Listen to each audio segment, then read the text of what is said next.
नमस्कार, मैं हूं आपके साथ श्वेता श्रीवास्तव। बंगाल में सत्ता परिवर्तन के बाद लगातार खूनी खेल खेला जा रहा है। एक के बाद एक हत्याएं हो रही है।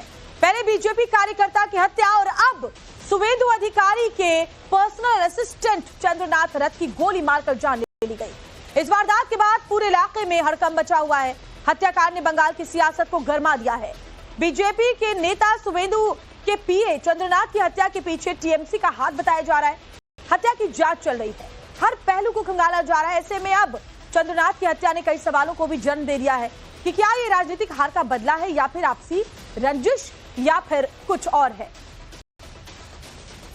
और आपको तस्वीरें हम दिखाएंगे अलग अलग एंगल से, और इस तस्वीर में आप देख पाएंगे वारदात के वक्त जब चंद्रनाथ कार से अपने घर की ओर जा रहे थे, चंद्रनाथ पर फायरिंग की गई। नॉर्थ 24 परगना जिले के मध्यम ग्राम के डोहरिया मोड़ पर चंद्रनाथ रथ अपनी गाड़ी में उस वक्त मौजूद थे और घर के पास ही थे। ड्राइवर के बगल वाली सीट पर वो बैठे हुए थे। बताया जा रहा है कि बाइक पर आए हमलावरों ने पहले उनकी गाड़ी को रुकवाया और फिर एक के बाद एक 3 राउंड गोलियां चलाई। गोली सीधे उनके सीने में मारी गई ताकि बचने की कोई गुंजाइश न रहे। ये चुनावी रंजिश में निर्मम हत्या की गई है। मौके पर ही चंद्रनाथ की मौत हो जाती है। हमले में चंद्रनाथ के जो ड्राइवर थे वो भी घायल हुए हैं। गंभीर हालत में अस्पताल में वो भर्ती बताए जा रहे हैं।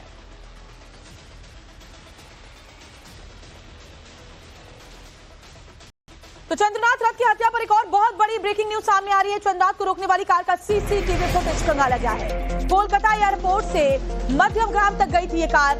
मध्यग्राम में 6 से 7 घंटे तक ये कार रुकी थी, यानी बाकायदा पहले से पूरी प्लानिंग करके इस वारदात को अंजाम दिया गया है।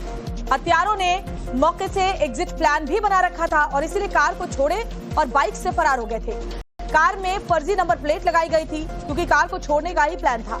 सिलीगुड़ी के एक शख्स के नाम पर ये रजिस्टर्ड गाड़ी है। असली नंबर और गाड़ी का नंबर चेसिस नंबर मैच नहीं कर रहे।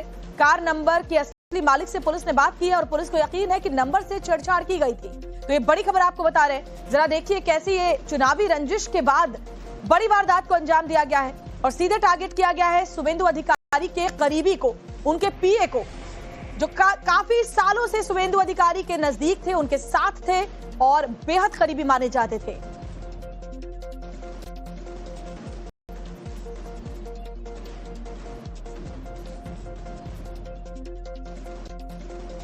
और चलिए इस मर्डर के बारे में कुछ और ज्यादा जानकारी आपको दे देती हूं। तो चंद्रनाथ को रोकने वाली कार का सीसीटीवी खंगाला गया है। क्या क्या अभी तक एक्शन लिए गए हैं। कोलकाता एयरपोर्ट से मध्यग्राम तक ये जो गाड़ी है वो गई थी। सीसीटीवी पूरे रास्ते के दौरान खंगाला गया है। मध्यग्राम में 6 से 7 घंटे तक ये कार रुकी हुई थी, यानी बाकायदा पूरी प्लानिंग की गई थी। हत्यारों ने मौके से एग्जिट का प्लान बनाया था और यही वजह है कि गाड़ी को वहीं छोड़कर बाइक से फरार हो गए। कार छोड़कर बाइक से फरार हुए। कार में फर्जी नंबर प्लेट यहाँ लगाई गई थी ताकि तफ्तीश में उनका नाम ना आए। सिलीगुड़ी के एक शख्स के नाम पर रजिस्टर्ड है। असली नंबर उससे भी पूछताछ होगी। गाड़ी का नंबर चेसिस नंबर मैच नहीं कर रहे, यानी कि फर्जी नंबर प्लेट इस पर लगाई गई। कार नंबर के असली मालिक से पुलिस ने बात भी की है, उससे पूछताछ की जा रही है। लेकिन पुलिस को यकीन है कि नंबर से छेड़छाड़ की गई थी, क्योंकि अगर गाड़ी को छोड़कर भागने का प्लान था तो जाहिर तौर पर इसे पहले से ही इससे छेड़छाड़ की गई होगी, नंबर फर्जी लगाया गया होगा। और हमारे साथ हमारे 2 सहयोगी इस वक्त जुड़े हुए हैं। विद्यानाथ झा हमारे साथ, हमारे संवाददाता जुड़े हुए हैं, और रविकांत राय उस जगह से मौजूद है, क्राइम सीन से हमारे साथ मौजूद है। तो रविकांत, पहले आपके पास आते हुए जरा वहां से तस्वीरें दिखाइए, इस मर्डर के बारे में भी जानकारी दी और अभी तक क्या कुछ जांच में सामने आया है वो भी बताइए।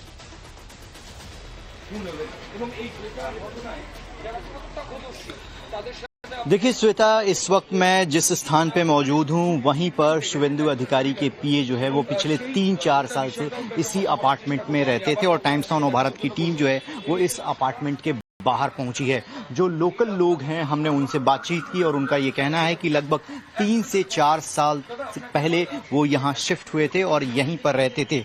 लेकिन जो सीसीटीवी फुटेज खंगाला गया है उसमें ये बताया गया जो कार जिसने ऑब्स्टिकल क्रिएट किया वो लगभग 3 बजे के आसपास जो है इसी गली में जहां पर उनकी हत्या की गई वहां पर वो पार्क देखी गई है। और जिस कार को ऑब्स्टिकल के रूप में इस्तेमाल किया गया उसका ओरिजिनल नंबर, उसकी चेसिस सब कुछ बदला गया, यानी एक प्लानिंग जो है बहुत पहले से चल रही थी। तस्वीरें मैं आपको दिखा रहा हूँ, ये अपार्टमेंट है जिसमें शुवेंदु अधिकारी के पीए रहा करते थे और ये रास्ता है जहां पर उनकी हत्या हुई है। और कार को 3 बजे जो है वो सीसीटीवी फुटेज में देखा गया है। डीजीपी खुद जो है वो मौके पर आए थे और शुभेंदु अधिकारी जब परिवार वालों से मिले, उन्होंने कहा कि ये प्री प्लान मर्डर है। अब प्री प्लान मर्डर क्यों कहा गया, इन्वेस्टिगेशन चल रहा है और डीजीपी ने भी इंडिकेट किया है कि जो इस घटना के तार हैं वो जुड़ रहे हैं। 2 बाइक सवार जो है वो पीछे से आते हैं, कार पहले से रहती है और जैसे ही इनके स्कॉर्पियो आती है वो ऑब्स्टिकल के रूप में उस कार को ब्लॉक कर देती है और पीछे से 2 बाइक सवार जो है उनको पॉइंट ब्लैंक रेंज पर गोली मारते हैं। और उनका जो मूवमेंट था वो यहाँ पर रहते थे जो लोकल लोग हैं, मैंने उनसे बातचीत की, उनसे पूछा कि वो लगभग कितने बजे के आसपास जो है आज निकलते थे और कितने बजे के आसपास आते थे। उनका ये कहना है कि मॉर्निंग 10 बजे के आसपास वो अपने घर से निकल जाते थे, शुभेंदु अधिकारी के साथ पूरे दिन रहते थे और शाम को इसी रास्ते से लगभग 9 से 10 बजे के आसपास वो आते थे और जो घटना वारदात को अंजाम दिया गया वो भी 10:20 पर। यानी पूरी प्लानिंग थी, पूरी सटीक इंफॉर्मेशन थी उनके मूवमेंट की और उनको ट्रैक किया जा रहा था और यहाँ पर टारगेट करके उनको मारा गया है। पोस्टमार्टम जो है लगभग 10 बजे के आसपास होने जा रहा है। 3 डॉक्टरों का एक पैनल बनाया गया है और वो पैनल जो है पोस्टमार्टम करेगा और शुभेंदु अधिकारी के वहां पर पहुंचने की जानकारी दी जा रही है। तो कुल मिलाकर तार जो है वो कोलकाता पुलिस और पश्चिम बंगाल की पुलिस जो है वो जोड़ने का प्रयास कर रही है और इसमें जो गाड़ी इस्तेमाल हुई है वो बहुत संदेह है कि उस गाड़ी को शूट आउट के बाद यहाँ छोड़ क्यों दिया उन लोगों ने, क्योंकि गाड़ी नकली थी, गाड़ी को पता था कि गाड़ी को हम यहाँ पर छोड़ेंगे, इसलिए फर्जी नंबर प्लेट वहां लगाई गई थी और इस तरह से पूरा एग्जिट प्लान तैयार किया गया था। विद्यानाथ झा भी हमारे साथ जुड़ रहे हैं। विद्यानाथ झा, पश्चिम बंगाल में चुनावी हिंसा हम सालों से देख रहे हैं, चुनाव बाद हिंसा भी हमने देखी है। इस बार सेंट्रल फोर्सेस की तैनाती लंबे वक्त तक इसीलिए की गई थी ताकि इस तरह की अंदेशा इस तरह का था। बावजूद इसके लगातार भारतीय जनता पार्टी के कार्यकर्ताओं को निशाना बनाया जा रहा है और इस बार तो टारगेट सीधे शुभेंदु अधिकारी के बेहद करीबी को। जी देखिए, अभिषेक बनर्जी का वो बयान याद कीजिए जब चुनाव प्रचार के दौरान उन्होंने कहा था कि 4 तारीख को जब नतीजे आ जाएंगे उसके बाद फिर हम बताएंगे। उससे जोड़कर देखा जा रहा है और यही वजह है कि शुभेंदु अधिकारी जिन्होंने कल बयान दिया तो उन्होंने कहा कि ये प्री प्लान मर्डर है। हालांकि शुभेंदु अधिकारी के सबसे करीबी माने जाते थे चंद्रनाथ रथ, उनके ऊपर अटैक करने का मतलब है कि सीधे सीधे शुभेंदु अधिकारी को चैलेंज करना और ऐसे वक्त में चैलेंज करना जब संभवतः वो प्रदेश के मुख्यमंत्री बनने वाले हैं और संभवतः वो शपथ ग्रहण करने वाले हैं, बीजेपी की सरकार बनने वाली है फुल मेजोरिटी के साथ। ऐसे में कल टीएमसी की जो बैठक हुई, विधायकों की बैठक हुई, उसके बाद रात में इतनी बड़ी घटना होती है, इसको भी जोड़कर देखा जा रहा है। हालांकि देखिए, टीएमसी की तरफ से इस पूरे मामले पर दुख जताते हुए कहा गया है कि सीबीआई जांच इस पूरे मामले की होनी चाहिए। लेकिन मैं इस वक्त मौजूद हूं, मैं आपको बता दूं कि ये बारासात का मेडिकल कॉलेज है जहां पर पोस्टमार्टम होना है। अभी फिलहाल डेड बॉडी को यहां पर रखा गया है, कुछ ही देर में पोस्टमार्टम की प्रक्रिया शुरू की जाएगी क्योंकि लगभग 9:30 से 10 के बीच में जो मजिस्ट्रेट हैं वो यहां पर पहुंचेंगे। लगभग 12:30 बजे तक पोस्टमार्टम की प्रक्रिया पूरी होगी। उसके बाद चंद्रनाथ रथ की डेड बॉडी को उनके पैतृक गांव ले जाया जाएगा जो कि मध्यपुर में है, जहां से शुभेंदु अधिकारी आते हैं। शुभेंदु अधिकारी और चंद्रनाथ रथ की जो मुलाकात है वो वहीं पर होती है। आज से बता दें आपको कि 2019 में जब अपने सर्विस को छोड़कर, सर्विस को पहले ही रिजाइन करके चंद्रनाथ रथ पॉलिटिक्स में आए थे, उनकी मां टीएमसी में थी और उसके बाद जब 2020 में शुभेंदु अधिकारी ने बीजेपी ज्वाइन किया तो उनके साथ चंद्रनाथ रथ ने भी बीजेपी को ज्वाइन कर लिया, यानी कि शुभेंदु अधिकारी ने उनको बीजेपी को ज्वाइन कराया। लेकिन इसके बाद बेहद करीबी हो गए थे, यानी कि पूरे दिन में शुभेंदु अधिकारी क्या करने वाले हैं, कहां जाने वाले हैं, शुभेंदु अधिकारी का जो पूरा पॉलिटिकल मैप था उसको वो देखते थे, उसको वो तैयार किया करते थे कि शुभेंदु अधिकारी का पॉलिटिकल की उनकी स्ट्रेटेजी क्या होगी, मूव क्या होगा। इस तरह के तमाम जो काम थे, चाहे वो ग्राउंड पे हो, चाहे वो जब संघर्ष के दिन थे, जब ग्राउंड पर बीजेपी के लिए जमीन तैयार करना था, तब तक वो शुभेंदु अधिकारी के साथ रहे। अब जब वक्त पलटा, जब सत्ता को हासिल किया इतनी मुश्किल से, इतनी जद्दोजहद, इतने संघर्ष के बाद, तो चंद्रकांत की हत्या कर दी गई। बने रहिए आप हमारे साथ, रविकांत भी हमारे साथ बने रहेंगे। लेकिन पहले दर्शकों को ये बताते हैं कि चंद्रनाथ रथ की हत्या हुई कैसे। तो इसको इस तरीके से समझिए, दरअसल हुआ कि चंद्रनाथ रथ स्कॉर्पियो में सवार होकर के अपने घर जा रहे थे। 924 परगना में मध्यम ग्राम के डोलतला इलाके में यह हत्या की गई। पहले से उनकी रेकी की जा रही थी। बाइक और कार सवार हमलावर पीछे से आते हैं और इनकी कार को रुकवाया जाता है और उसके बाद रात करीब 10:30 बजे हमलावरों ने चंद्रनाथ को ताबड़तोड़ गोलियां उनके ऊपर उसकी बौछार कर दी, सीधे उनके सीने को टारगेट किया गया। फ्रंट पैसेंजर सीट पर बैठे रथ पर पॉइंट ब्लैंक से फायरिंग हुई है, बिल्कुल करीब से फायरिंग हुई है। इसका मतलब हमलावरों ने घटना को अंजाम दिया और वहां से बहुत आसानी से अपनी कार को छोड़ा और फरार हो गए। उस कार में फर्जी नंबर प्लेट लगा हुआ था। चंद्रनाथ रथ को सिर, सीने और पेट में गोली लगी थी, जिसके बाद उनकी मौत हो गई। हॉस्पिटल उनको ले जाया गया, लेकिन डॉक्टरों ने उन्हें मृत घोषित कर दिया। चंद्रनाथ मर्डर केस मामले में विदेशी पिस्टल का इस्तेमाल किया गया है, ये भी जानकारी मिली है, जो जांच में अभी तक बातें सामने आई हैं। पुलिस ने वारदात में शामिल वाहन को फिलहाल जब्त कर लिया है, जिस गाड़ी को वहां पर छोड़ा गया था। कार की नंबर प्लेट से छेड़छाड़ करने की आशंका है, क्योंकि कार को छोड़ना इस बात को बताता है कि उनको पहले से ही पता था कि जांच होगी और कार में कुछ पकड़ के में ना आए। भाजपा कार्यकर्ताओं ने इस 12 पर उसके बाद जाम लगाया। जबरदस्त तरीके से आक्रोश भाजपा कार्यकर्ताओं में नजर आ रहा है। बीजेपी नेताओं ने टीएमसी पर हत्या का आरोप लगाया है। चुनाव बाद की हिंसा और हार की बौखलाहट इसे बताया जा रहा है। आइए अब आपको एआई वीडियो के जरिए ये समझाते हैं कि चंद्रनाथ रथ की हत्या को कैसे अंजाम दिया गया है। तो एआई वीडियो के जरा के हिसाब से आप देखिए गाड़ी आगे जा रही है, स्कॉर्पियो, पीछे से कार आती है, गाड़ी को रुकवाती है और उसके बाद बाइक पर सवार होकर के जो हमलावर है वो आते हैं। और देखिए यहाँ पर देखिए आप, ये अपनी गाड़ी में बैठ करके जा रहे हैं चंद्रनाथ, और तब एक कार आती है, आगे से गाड़ी लगाती है, बाइक पर सवार हमलावर ताबड़तोड़ गोलियां बरसाते हैं और उसके बाद कार को छोड़ करके बाइक पर फरार हो जाते हैं। आर्टिफिशियल इंटेलिजेंस से बनाया हुआ वीडियो है, बार बार हम आपको बता रहे हैं एआई जनरेटेड ये वीडियो है, ताकि एक आइडिया लग सके कि किस तरह से इस मर्डर को अंजाम दिया गया होगा। चंद्रकांत अपनी स्कॉर्पियो में जा रहे हैं और उसके बाद देखिए कैसे बाइक पर सवार होकर के बदमाश आते हैं, उनको गोली उन पर बरसाते हैं और उसके बाद बाइक पर सवार होकर भाग जाते हैं। चंद्रकांत मर्डर पर पश्चिम बंगाल डीजीपी का भी इस बीच बड़ा बयान सामने आया है। उन्होंने बताया कि वारदात में शामिल वाहन जब्त किया गया और कार की नंबर प्लेट से छेड़छाड़ की गई है। कार कहीं और की, नंबर कहीं और का है।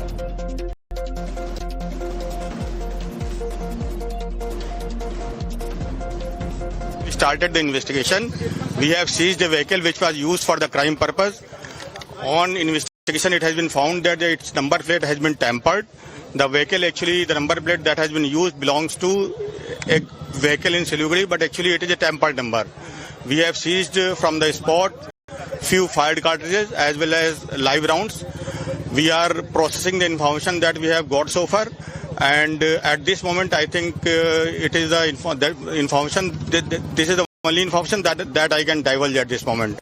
We have started the investigation. We have seized a vehicle which was used for the crime purpose. On investigation, it has been found that its number plate has been tampered. The vehicle, actually, the number plate that has been used belongs to a vehicle in Siliguri, but actually it is a tampered number. We have seized from the spot few fired cartridges as well as live rounds. We are processing the information that we have got so far, and at this moment I think it is the information this is the only information that I can divulge at this moment. और Chandranath murder पर इस वक्त की latest खबर आपको बता देते हैं। फॉरेंसिक की टीम मौके पर मौजूद है। वारदात में शामिल कार की जांच में टीम लगी हुई है। कार की जांच के दौरान हमारी टीम भी मौके पर मौजूद है। तो इस पूरी खबर पर टाइम्स नाउ भारत की बड़ी कवरेज जारी है। अलग अलग स्पॉट से हम आपको तमाम तस्वीरें सबसे पहले पहुंचा रहे हैं। और ये आप देखिए, जहां मौके पर फॉरेंसिक की टीम जब पहुंची और इस गाड़ी को जिसको कि छोड़ा गया है, जिसको छोड़ करके जो हत्यारे थे वो फरार हुए हैं, उस गाड़ी के अंदर से जांच इस वक्त और सबूत इकट्ठे किए जा रहे हैं। हमारी टीम के कैमरे में आप ये तस्वीरें देख रहे हैं और देखिए टूटे हुआ कांच भी आपको नजर आ रहा है, कुछ खून के छींटे भी नजर आ रहे हैं, क्योंकि इसी जगह पर, इसी स्पॉट पर उनके घर से थोड़ी देर पहले हत्यारों ने ताबड़तोड़ गोलियां बरसाकर उनकी जान ले ली थी। वो अपनी स्कॉर्पियो गाड़ी में बैठ करके आगे जा रहे थे चंद्रनाथ, और उनको सीने पर गोली मारी गई, पॉइंट ब्लैंक से उन्हें गोली मारी गई ताकि बचने की गुंजाइश ना रहे। अधिकारी के पीए चंद्रनाथ रथ जब अपने घर की तरफ जा रहे थे, पश्चिम बंगाल के मध्यमग्राम इलाके के दोहरिया के पास से ठीक उसी वक्त कुछ लोग आते हैं और उनके ऊपर ताबड़तोड़ गोलियों की बौछार कर देते हैं। जो चंद्रनाथ रथ है उनको आनन फानन में नजदीकी अस्पताल में ले जाया जाता है, लेकिन उनकी मौत हो जाती है। इस वक्त हम ठीक उसी जगह पर मौजूद हैं दोहरिया के, जहां पर इस पूरी घटना को, इस पूरे वारदात को अंजाम दिया गया। ये जो आप गाड़ी देख रहे हैं, यही सी गाड़ी के अंदर बताया जा रहा है कि जो आरोपी हैं वो आए हुए थे और वो बाहर निकलते हैं गाड़ी यहाँ पर जो है वो लगाकर, और उसके बाद जब यहाँ से उनकी स्कॉर्पियो जा रही होती है चंद्रनाथ रथ की, ठीक उसी वक्त उनके ऊपर अटैक किया जाता है और ताबड़तोड़ गोलियों की जो बौछार है वो उनके ऊपर किया जाता है। अब देखिए यहाँ पर जो फोरेंसिक की टीम है वो आपको नजर आएगी, जो लगातार जो जांच है गाड़ी की वो करते हुए नजर आएगी, और लगातार जो आसपास के सीसीटीवी कैमरे हैं उससे भी लगातार जो है जांच की जा रही है कि आखिर वो लोग किस रास्ते से आए थे, किस रास्ते से भागे थे, उन तमाम पहलुओं की जांच की जा रही है। फोरेंसिक टीम आपको नजर आएगी, अभी जांच कर रही है कि आखिर किस परिस्थितियों में इस गाड़ी को लाया गया था और किस तरीके से क्या क्या चीजें अंदर मौजूद हैं। इन सभी बातों की जो जांच है वो आपको यहाँ पर फोरेंसिक टीम जो है वो करती हुई नजर आएगी। इसी जगह पर यहाँ से अगर मैं दिखाऊं आपको, जहां ये गाड़ी आपको फोरेंसिक की जो टीम है वो जांच करती नजर आएगी, ठीक इसके सामने अगर इस जगह पे आप देखेंगे तो यहाँ पर जो कांच के टुकड़े हैं जो स्कॉर्पियो कार के जिसके अंदर जो गोली मारी गई है वो आपको नजर आएगी। यहाँ पर खून के जो धब्बे हैं वो भी आपको नजर आएंगे। इसके साथ साथ जो कांच के टुकड़े हैं वो भी आपको यहाँ पर नजर आएंगे। ठीक इसी जगह पर जो गोली है वो मारी गई थी और उसके बाद बताया जा रहा है कि आनन फानन में उन्हें नजदीकी अस्पताल में ले जाया गया, जहां उनकी मौत हो गई। और हमारे दोनों सहयोगी हमारे साथ लगे हुए, अभिषेक की भी आपने रिपोर्ट देखी, रविकांत राय जुड़े हुए हैं जहां पर मर्डर हुआ है वहां से, और साथ ही हमारे साथ 12 साल से हमारे सहयोगी विद्यानाथ झा भी जुड़े हुए हैं। विद्यानाथ झा, जिस तरह से इस मर्डर को अंजाम दिया गया है उससे ये साफ समझा जा सकता है कि पहले से इसकी पूरी प्लानिंग कर ली गई थी, रेकी की गई थी और गाड़ी का नंबर बदल करके जानबूझकर गाड़ी को वहां छोड़ा गया और एग्जिट प्लान पहले ही तैयार कर लिया गया था। पूरी तरह से पूर्व नियोजित ये साजिश थी। देखिए, अगर इस तरीके से, इस पूरे एंगल से अगर इस पूरे मामले को देखें तो ऐसा भी कहा जा सकता है कि अगर ये राजनीतिक रंजिश का नतीजा है तो ये तैयारी पहले से चल रही थी कि अगर बीजेपी यहां से जीतती है, अगर शुभेंदु अधिकारी मुख्यमंत्री पद के लिए सबसे प्रबल दावेदार होते हैं तो सबसे बड़ा चैलेंज अगर उनको करना होगा तो वो चैलेंज क्या हो सकता है। तो वो चैलेंज के तौर पर क्या ये शुभेंदु अधिकारी को बताया गया है कि भले ही आप प्रदेश में मुख्यमंत्री पद के सबसे बड़े दावेदार हों लेकिन हम अभी भी चुप नहीं बैठने वाले हैं। देखिए, ममता बनर्जी ने अभी तक इस्तीफा नहीं दिया है। इससे एक बड़ा संदेश गया है टीएमसी के पूरे काडर में, टीएमसी के कार्यकर्ता और समर्थकों के बीच में कि ये हार जो है टीएमसी के लिए वो जोर जबरदस्ती की हार है, जो आरोप टीएमसी लगातार बीजेपी पर लगाती रही है। अब देखिए, अगर हम देखें चंद्रनाथ रथ की अगर हम बात करें तो वो साये की तरह हमेशा शुभेंदु अधिकारी के साथ रहते थे। शुभेंदु अधिकारी ने हाल ही में बयान दिया था, उन्होंने कहा था कि देखिए, मैं तो बुलेट प्रूफ कार में चलता हूं, गाड़ी में चलता हूं, लेकिन मेरे कार्यकर्ता, मेरे समर्थक और मेरे सहयोगी जो हैं वो नहीं चलते हैं, लिहाजा सभी लोगों से उन्होंने शांति बनाए रखने की अपील की थी। बीजेपी ने कहा था कि ये बदलाव का वक्त है, ये बदले का वक्त नहीं है, लेकिन इसके बावजूद हमने देखा कि पिछले 4 तारीख को जब नतीजा है उसके बाद से लेकर अब तक लगातार घटनाएं घट रही थी, लेकिन बीती 2 रात में 2 मर्डर, एक हमने आपको दिखाया था कि न्यू टाउन में जो बीजेपी के कार्यकर्ता थे उनकी हत्या कर दी गई, उसके बाद शुभेंदु अधिकारी के करीबी की हत्या की गई। इस पूरे मामले में तार कहां से जुड़े हुए हैं। देखिए, अगर पिस्टल की बात करें तो इससे साफ पता चलता है कि ये कोई ऐसा अपराधी या ऐसा व्यक्ति नहीं था जिसने इस मर्डर को अंजाम दिया है जिससे कोई आपसी और हल्की फुल्की रंजिश हो, या फिर कोई कार्यकर्ता, सिर्फ कार्यकर्ता इसमें शामिल नहीं है टीएमसी का।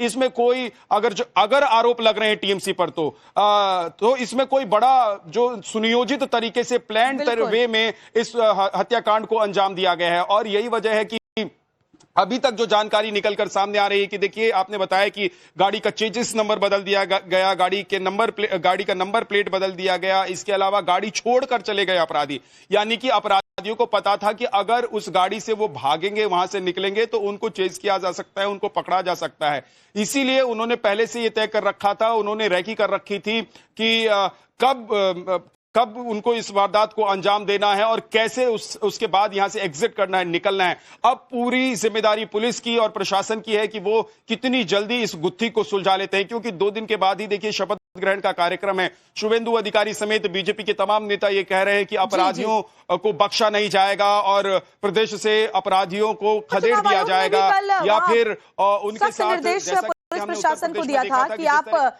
जितने भी लोग हिंसा कर रहे हैं, फिर चाहे वो किसी भी पार्टी के हो, कोई भी हो, सबको पकड़िए और सख्त सजा दीजिए ताकि माहौल पश्चिम बंगाल का खराब ना हो। रविकांत राय के पास चलते हैं। रविकांत, उस जगह पर मौजूद है जहां पर मर्डर हुआ है, यानी चंद्रनाथ के घर के बाहर ही वो मौजूद है, वहां से तस्वीरें लगातार दिखा रहे हैं।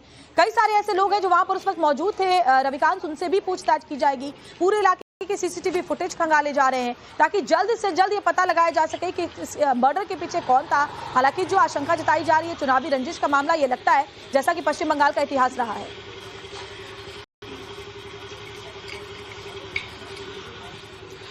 देखिए श्वेता, पश्चिम बंगाल की राजनीति पोस्ट पोल वायलेंस के लिए जानी जाती है। चुनाव के वक्त वायलेंस होता है, लेकिन चुनाव के बाद जो है पोस्ट पोल वायलेंस जो होता है वो बहुत खतरनाक होता है, चाहे पंचायत का चुनाव हो या विधानसभा का चुनाव। कई बार मैं इसे कवर भी कर चुका हूं, लेकिन ये जो घटना घटी है इसके मायने हमें समझने होंगे, क्योंकि देखिए, आप किसी आम व्यक्ति को टारगेट करते हैं, उसकी हत्या करते हैं तो उसके संदेश के अलग मायने होते हैं, लेकिन जो व्यक्ति मुख्यमंत्री, भावी मुख्यमंत्री के साथ जुड़ा हो और उसका मुख्यमंत्री बनना लगभग तय माना जा रहा हो और उसके सहयोगी को आप यहां पर मारते हैं। और ये जो आवास है, आप देखिए, ये अपार्टमेंट है, यहीं पर शुवेंदु अधिकारी के पीए जो है पिछले 4 सालों से रह रहे थे। और जो जानकारी मिल रही है उसके मुताबिक अब पश्चिम बंगाल की पुलिस जो है वो कॉन्ट्रैक्ट किलिंग यानी प्रोफेशनल शूटर्स थे, इस एंगल पर अपनी जांच को लेकर बढ़ रही है, क्योंकि जिस तरीके के वेपन्स इस्तेमाल किए गए हैं वो इंडियन नहीं है, वो बाहर से मंगाए गए हैं, इसकी भी आधिकारिक तौर पर पुष्टि कर दी गई है। और सीसीटीवी फुटेज बताता है कि लगभग 3 बजे के आसपास ही वो कार जो है इस एरिया में प्लेस कर दी गई थी और पिछले 1 सप्ताह से मूवमेंट को ट्रैक किया जा रहा था। ये खुद शुवेंदु अधिकारी और डीजी ने बताया, क्योंकि कल घटनास्थल पर वो भी मौजूद थे। अब जो है इंडिकेशन जो है साफ तौर पर इस तरफ जा रहा है कि पॉलिटिकल रंजिश है, और रंजिश के पीछे कौन है, क्योंकि इस तरीके की घटना को अंजाम देने के लिए कहीं ना कहीं प्रोफेशनल लोगों की जरूरत होती है और प्रोफेशनल्स का इस्तेमाल किया गया है। इसका इंडिकेशन जो है वेस्ट बंगाल की पुलिस दे रही है। देखिए, ये पूरा रिहायशी इलाका है जहां पर वो रहा करते थे और इसी रास्ते का इस्तेमाल आने जाने के लिए हुआ करता था। लगभग 10 बजे के आसपास वो अपने घर आते थे और कल जब घटना घटी है उस वक्त भी 10:20 हो रहे थे। देखिए, सुबह का वक्त है, अभी फिलहाल लोग बात भी नहीं कर रहे हैं क्योंकि उनको बहुत ज्यादा जानकारी नहीं है, या एक भय का माहौल जो है व्याप्त हो चुका है यहाँ पर। अभी कुछ ही देर पहले जो पैरामिलिट्री फोर्स के जो सीनियर ऑफिसर्स थे, सीआरपीएफ के, बीएसएफ के, वो यहां पर आए और वो पूरे इलाके को एक तरीके से छानबीन कर रहे हैं। जो एफएसएल की टीम है वो भी घटनास्थल पर मौजूद थी और एक चीज को, कार जो जिसने ब्लॉक किया उसे ले जाया गया है और बताया यही गया कि सेम नंबर की कार जो है दूसरे मालिक के नाम पर सिलीगुड़ी में रजिस्टर्ड है। आज अखिलेश यादव यहां पर आ रहे हैं। मुख्यमंत्री ममता बनर्जी इस्तीफा देने से इनकार कर चुकी हैं। 7 तारीख को जो है असेंबली का जो टेन्योर है वो कंप्लीट हो रहा है और कल बीजेपी के विधायक दल की बैठक है और उससे पहले वेस्ट बंगाल में पूरा का पूरा माहौल जो है वो टेंस हो चुका है। देखिए, पूरा चुनाव जो है शांतिपूर्वक होता है, चुनाव में कोई वायलेंस नहीं होता है, लेकिन जैसे ही नतीजे बीजेपी के फेवर में आते हैं इस तरीके की घटनाएं होने लगती हैं। इसका इंडिकेशन ये है कि एक पॉलिटिकल पार्टी जो चुनाव हार चुकी है उसके प्रमुख नेता अभी भी हार स्वीकार करने के लिए तैयार नहीं है, इसीलिए इस तरीके की राजनीतिक हिंसाएं हो रही हैं और इसे रोकने के लिए उनकी तरफ से कोई बयान नहीं आ रहा है। लेकिन कल जब सुकांतो मजूमदार यहां पर आए थे और उनके परिवार के लोगों से मुलाकात की तो उन्होंने कहा कि देखिए, मैं कुछ लोगों से बातचीत करने का प्रयास करता हूं, आप लोग यहीं रहते हैं, कब से रह रहे थे यहाँ पे? ये बाइट नहीं था। आप बात नहीं करना चाहते हैं? भैया, कब से रहते थे, कोई आइडिया? मुझे मालूम नहीं है। अच्छा, आप लोग भी डरे हुए? सब तो डरे हुए हैं, डरने का जी जी, डरने का कोई बात नहीं है। ये लोग अवसान में रहता है, कब आता है कब जाता है हम लोग का कुछ पता नहीं है। आज जब ये हुआ है उसके बाद पता चला कि ये आदमी यहाँ पर रहता है। अच्छा, ये है सही बात। कब हिंसा हुई थी, कब आप लोगों को पता चला कि यहाँ पे मर्डर हुआ है? ये कल रात को न्यूज में देखा है, उसके बाद आज सुबह देखा है। यही है। अच्छा, कल न्यूज में जब पता चला है तो सुना है कि जसर रोड के ऊपर हुआ है। हाँ। वो रॉन्ग बाइट था। हाँ। अभी देखा है कि हमारा गली में हुआ है। गली में? यही है बात, यही तो गली में जहाँ पर आप लोग देखा है, पुलिस सब घेर के रखा है। हाँ हाँ, यहीं पर हुआ है। तो चलिए, जो लोग हैं, कोई भी अशांति नहीं था, शांति का वातावरण था। हाँ। अब ये कैसे हो रहा है मालूम नहीं। ये नहीं होना चाहिए ना, ये नहीं होना चाहिए था। तो चलिए, जो लोग यहाँ पर रहते हैं वो कह रहे हैं कि नहीं होना चाहिए, लेकिन थोड़ा सा जो है वो झिझक रहे हैं। और जो हमें जानकारी मिली है, 3-4 साल से वो यहीं पर रह रहे थे और यहीं से ऑफिस जाते थे और तमाम कैंपेन में वो शुवेंदु अधिकारी के साथ साये की तरीके रह रहे थे। लेकिन इलाका शांत बताया जा रहा है। लेकिन एक एंगल ये भी है कि ये আমি চাইছি দোষীরা শাস্তি পাক। কি শাস্তি চাই? আমি একজন মা, আমি চাইবো না তাদের ফাঁসি হোক, কিন্তু যাবজ্জীবন কারাদণ্ড চাইছি।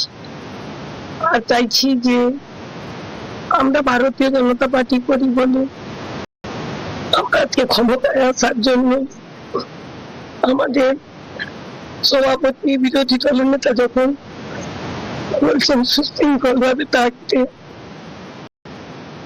তখন শাসক দলের যারা गरम गरम वक्तव्य दिए। तो चंद्रनाथ की मां को आप सुन रहे थे जो कह रही थी कि मैं चाहती हूँ कि हम बहुत ज्यादा अभी गम में हैं, दुख में हैं, लेकिन हम चाहते हैं कि जिन लोगों ने मर्डर किया है उन्हें फांसी की सजा हो, उन्हें भी इसी तरीके से मौत मिले जिस तरह से उन्होंने मेरे बेटे का मर्डर किया है। विद्यानाथ झा हमारे साथ जुड़े हुए हैं। विद्यानाथ झा, जिस तरह से चंद्रनाथ को की हत्या की गई है वो सिर्फ एक हत्या नहीं है, वो एक संदेश है। वो संदेश सीधे शुभेंदु अधिकारी के लिए है कि भले ही आपने इतने संघर्ष के बाद टीएमसी को सत्ता से बाहर किया, बेदखल किया, लेकिन आपके करीबी को टारगेट करके वो एक संदेश देने की कोशिश कर रहे हैं और इसीलिए चंद्रनाथ को चुना गया इस मर्डर के लिए। जी बिल्कुल, और मेरे सहयोगी रविकांत जो बता रहे थे कि देखिए अगर आम कार्यकर्ताओं की हत्या हो रही है, उनके साथ मारपीट हो रही है तो ये एक अलग तरह का मामला होता है, लेकिन अगर आप शुभेंदु अधिकारी के जो करीबी हैं उन पर अटैक करते हैं या उसकी हत्या कर देते हैं तो एक अलग तरह का मामला है। देखिए मैं इस वक्त बारासात के उस मेडिकल कॉलेज में मौजूद हूं जहां पर पार्थिव शरीर को रखा गया है। कुछ ही देर में पार्थिव शरीर को यहां से निकालकर और जो पोस्टमार्टम रूम है वहां पर ले जाया जाएगा। मैं आपको तस्वीर दिखाता हूं कि जो ये पूरा हॉस्पिटल है, जो मेडिकल कॉलेज है, यहां पर इस वक्त सुरक्षा व्यवस्था भी काफी ज्यादा की गई है। देखिए अर्धसैनिक बलों के जवानों को तैनात किया गया है, पुलिस की तैनाती यहां पर है। कुछ ही देर में मजिस्ट्रेट आने वाले हैं जिसके बाद पोस्टमार्टम की जो प्रक्रिया है उसकी शुरुआत की जाएगी। बारासात जहां पर इस वक्त हम लोग मौजूद हैं, यहां से कुछ ही दूरी पर इस हत्या को अंजाम दिया गया है, इस हत्याकांड को अंजाम दिया गया है और यहीं पर शुभेंदु के जो पीए हैं चंद्रनाथ, वो रहते थे। पिछले 4 साल से वो यहीं पर रह रहे थे। हालांकि वो मेदिनीपुर के रहने वाले हैं और वहीं से वो शुभेंदु अधिकारी के साथ जुड़े थे, लेकिन क्योंकि कोलकाता से अभी इस वक्त आना जाना बहुत ज्यादा था, पॉलिटिकल जो लगातार आना जाना जो चल रहा था उसकी वजह से यहां पास में वो रह रहे थे और पिछले कई सालों से रह रहे थे। यही वजह रही कि जो हमलावर थे उन्होंने ये देख लिया था, रेकी कर ली थी और पता कर लिया था कि किस वक्त उनको आसानी से टारगेट किया जा सकता है। देखिए ये जो इस वक्त जहां पर मैं इस वक्त आपको लेकर आया हूं, यहां पर भारी सुरक्षा बल की तैनाती की गई है और यहां पर तमाम जो लोग हैं जो हॉस्पिटल में आने वाले हैं, चाहे वो पॉलिटिकल हो चाहे वो पारिवारिक लोग हों, वो सभी लोग यहीं पर आएंगे और इसके बगल वाली जो बिल्डिंग है, इस बिल्डिंग में पोस्टमार्टम की प्रक्रिया को अंजाम दिया जाएगा। लेकिन इस वक्त हम देख रहे हैं कि जो उनके कुछ चाहने वाले और जानकार लोग हैं, परिवार के लोग हैं, वो भी यहाँ पर आने शुरू हो गए हैं। तस्वीरों में मैं आपको दिखा रहा हूँ पुलिस और सुरक्षा बल की भारी तैनाती के बीच इस मेडिकल कॉलेज में चंद्रनाथ जी का पोस्टमार्टम किया जाएगा। कुछ ही देर में यहाँ जो प्रक्रिया है पोस्टमार्टम की उसकी शुरुआत हो जाएगी। उनके कुछ परिचित और जानने वाले लोग यहाँ पर मौजूद हैं। सर आप प्लीज ये पर मत करिएगा प्लीज। उनके भाई आने वाले थे, आएंगे वो जरूर टाइम पे आ जाएंगे। अभी जो महल है पोस्टमार्टम शुरू होने वाला है, अभी बाइट मत कीजिएगा प्लीज। तो देखिए परिवार के लोग हैं, वो जाहिर सी बात है कि बेहद दुख का वक्त है और पूरे परिवार में इस वक्त गम का माहौल है, लेकिन लगातार धीरे धीरे यहाँ पर जो परिचित हैं, पारिवारिक लोग हैं और पॉलिटिकल जो उनके कनेक्शन हैं, जो राजनीतिक लोग हैं, उनका आना जाना शुरू हो गया है। मैं तस्वीरों में आपको दिखा रहा हूं कि यहाँ पर देखिए सुरक्षा व्यवस्था भी काफी पुख्ता की गई है क्योंकि वीवीआईपी मूवमेंट्स यहाँ पर हो सकते हैं। बताया जा रहा है कि शुभेंदु अधिकारी भी यहाँ पर पहुंचेंगे। 12:30 बजे तक पोस्टमार्टम होने के बाद यहाँ से पार्थिव शरीर को मेदिनीपुर के लिए ले जाया जाएगा और वहां पर अंतिम संस्कार उनका किया जाएगा। लेकिन इस बीच सबसे बड़ा सवाल ये है श्वेता कि आखिर इस हत्याकांड के पीछे कौन है और शुभेंदु अधिकारी के राइट हैंड कहे जाने वाले, शुभेंदु अधिकारी के साथ परछाई की तरह रहने वाले और शुभेंदु अधिकारी का सारा कामकाज निजी तौर पर देखने वाले व्यक्ति को टारगेट करने के पीछे किसकी साजिश हो सकती है? क्या ये कोई झगड़े वाला ही सिर्फ मामला नहीं हो सकता है, जैसा कि हम देख रहे हैं कि पिछले कुछ दिनों से आपसी रंजिश में और झगड़े में हत्या को अंजाम दिया जाता है। ये एक बड़ा मामला है और ये एक बड़ी साजिश है जिसको अंजाम दिया गया है क्योंकि शुभेंदु अधिकारी जो कि भावी मुख्यमंत्री के तौर पर इस वक्त पूरे प्रदेश में चर्चा है कि वही मुख्यमंत्री बनेंगे और ऐसे वक्त में सीधा सीधा मैसेज उन्हीं को देने की कोशिश है। विद्या, आप सही कह रहे हैं। अब बने रहिए हमारे साथ। इस बीच बड़ी खबर ये कि बेटे की हत्या पर बोली चंद्रनाथ की मां, जो दोषी है उसको फौरन सजा होनी चाहिए। उनकी मां ने कहा कि नए सरकार को एक्शन लेना चाहिए और बेटी की हत्या के पीछे टीएमसी की साजिश उन्होंने बताया है। तो परिवार में गम है, मातम पसरा हुआ है जाहिर तौर पर, और उनकी मां बेहद आहत है, गमगीन है पूरा माहौल, और उन्होंने कहा है कि जो दोषी है उसे फांसी पर लटकाना चाहिए और टीएमसी इसके पीछे है। মা আমি চাইবো না তাদের ফাঁসি হোক, কিন্তু যাবজ্জীবন কারাদণ্ড চাইছি। আর চাইছি যে আমরা ভারতীয় জনতা পার্টি করি বলে আমরা আজকে ক্ষমতায় আসার জন্য আমাদের সভাপতি বিরোধী দলনেতা যখন বলছেন সুশৃঙ্খলভাবে থাকতে, তখন শাসক দলের যারা গরম গরম বক্তব্য দিয়েছিল যে 4 তারিখের পরে দিল্লির কোনো ভাব রক্ষা করতে পারবে না, সেটাই তারা দেখিয়ে দিল।